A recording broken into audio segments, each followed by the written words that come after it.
The roar of the crowd, the strategic brilliance of a perfect play, the sheer power of a bone-rattling tackle. This is the game we love. Every Sunday, millions are glued to their screens, celebrating thrilling touchdowns and incredible athleticism. But alongside these moments of glory are the ones we often push aside, the players slow to get up, the dazed look in their eyes.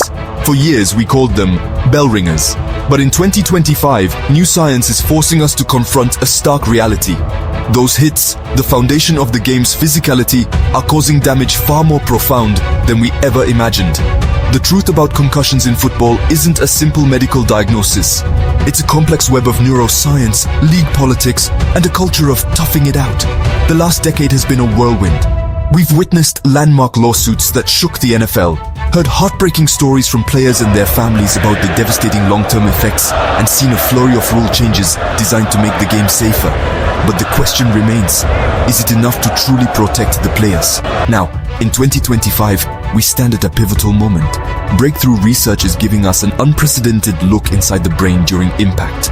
Revolutionary helmet technology promises to absorb force like never before, and AI is being deployed on the sidelines to spot injuries in real time.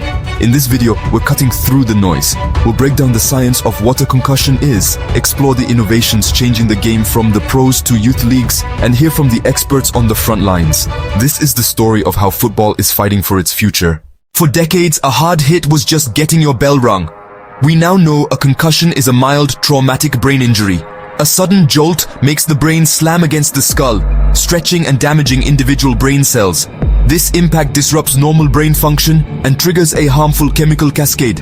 It's a complex, invisible injury whose seriousness has been dangerously underestimated for far too long. Symptoms aren't always obvious. Beyond immediate dizziness or confusion, they can be subtle and delayed, like headaches or irritability appearing hours later. Even more concerning are subconcussive hits, smaller, repetitive impacts that don't cause clear symptoms, but whose damage accumulates over time. This hidden toll is a major focus of current research, posing a significant risk to a player's long-term brain health. This is why objective diagnosis is so critical. Researchers from Stanford and Mayo Clinic are using AI-powered MRI scans to see the invisible. This technology detects microscopic changes in the brain's white matter within minutes of an impact, damage that's otherwise missed. It's a monumental leap, offering definitive biological proof of injury right on the sidelines, helping prevent long-term damage before it sets in. On the prevention front, helmet technology is evolving. New designs use advanced materials like liquid shock absorbers to better dissipate dangerous rotational forces. The real game changer is embedded sensors that track every impact, sending real-time data to sideline staff. If a hit exceeds a threshold, trainers are alerted for proactive evaluation. The NFL is testing these smart helmets now, gathering data to make the game safer. You can't discuss concussions without mentioning CTE, chronic traumatic encephalopathy. This devastating degenerative brain disease causes memory loss, depression, mood swings, and even early-onset dementia. A 2025 Boston University study found early CTE markers in athletes in their early 20s. In response, youth leagues now have hit limits in practice and mandatory recovery periods. Football is adapting.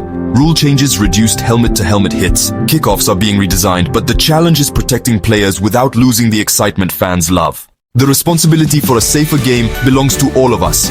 If you're a parent, be the first line of defense. Know the subtle signs beyond the obvious: dizziness, nausea, memory fog, or just not feeling right. Create an environment where your child feels safe, telling you the truth. For coaches, it's about building a culture of trust. Implement the latest safety protocols, yes, but also champion the idea that looking out for your head isn't weakness, it's a strategic move. Insist on baseline testing before the season, so you have a clear benchmark for every player. And to the players, we know the pressure to stay in the game is immense. But your brain is your most valuable asset, worth more than any single play. True toughness is having the courage to speak up. It's about protecting your future. Football has always been about strength, skill, and heart, but the definition of strength is evolving. Today, the bravest move of all is protecting your mind. If this conversation is important, help us spread the word by sharing this video. We want to hear from you. What's the single biggest change, a rule, a piece of equipment, or a coaching philosophy that you believe would make football safer? Share your ideas in the comments below and subscribe for more deep dives into the science of sports.